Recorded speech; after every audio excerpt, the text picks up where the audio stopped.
এই মা আজও খায়নি, কিন্তু ছেলে জানেই না। একটা ছোট্ট গ্রামে খুব সাধারণ একটা ঘরে থাকত রবি আর তার মা শিলা। তাদের ঘর ছিল ছোট, কিন্তু মায়ের ভালোবাসা ছিল আকাশের মতো বড়। রবি, উঠ বাবা, স্কুলে দেরি হয়ে যাবে। মা, আর একটু ঘুমাই। বড় মানুষ হতে চাইলে এত ঘুমালে চলবে? শিলা খুব গরিব ছিলেন, কিন্তু তিনি সবসময় চেষ্টা করতেন ছেলের মুখে হাসি রাখতে।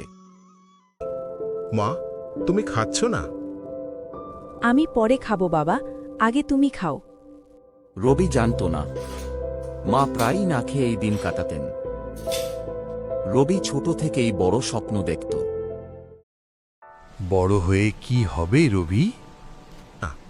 আমি বড় অফিসার হব আর আমার মাকে সুখে রাখব। মা দূর থেকে শুনে হাসলেন, তার চোখে ছিল গর্ব। সময় কেটে গেল। রবি ভালো রেজাল্ট করে শহরে কলেজে ভর্তি হল। এটা আমার চুড়ি, বিক্রি করে তোমার পড়ার টাকা হবে। না মা, এটা তোমার স্মৃতি। তুই মানুষ হ, সেটাই আমার সবচেয়ে বড় গয়না।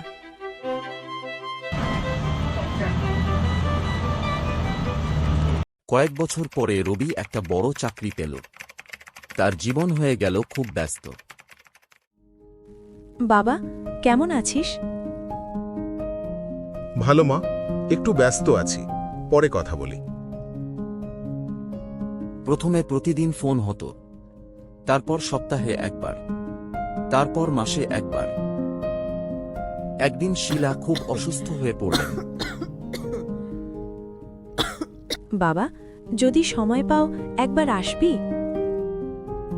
মা, এখন খুব কাজ, পরে আসব। ঠিক আছে বাবা, কাজ কর। মা ফোনটা রেখে জানালার বাইরে তাকালেন।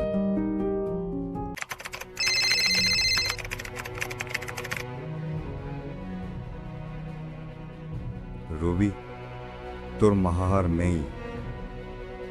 রবির মনে হল তার পৃথিবী থেমে গেছে।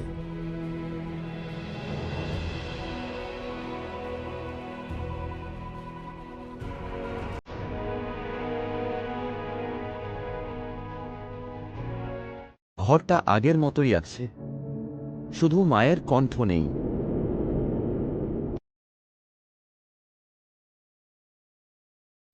রবি ধীরে খামটা খুলল। বাবা রবি, তুই ব্যস্ত থাকিস, আমি রাগ করি না। তোর সফলতাই ছিল আমার স্বপ্ন। শুধু মাঝে মাঝে ভাবতাম একটু সময় যদি পেতাম তোকে কাছে বসাতে। মনে রাখিস, যত বড়ই হও না কেন, মাকে কখনো ভুলিস না। মা, আমি দেরি করে ফেলেছি। আমরা অনেক সময় ভাবি সময় আছে, কিন্তু সময় কখনো অপেক্ষা করে না। মা বাবা শুধু তোমার একটু সময় চায়। সময় থাকতে তাদের ভালোবাসো, কারণ একদিন হয়তো খুব দেরি হয়ে যাবে। তুমি যদি মাকে ভালোবাসো তাহলে একটা লাইক আর চ্যানেলটাকে সাবস্ক্রাইব করো।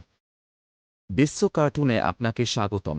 আরও মজার ও সৃজনশীল অ্যানিমেশনের জন্য অংশগ্রহণ করুন আমাদের চ্যানেলে।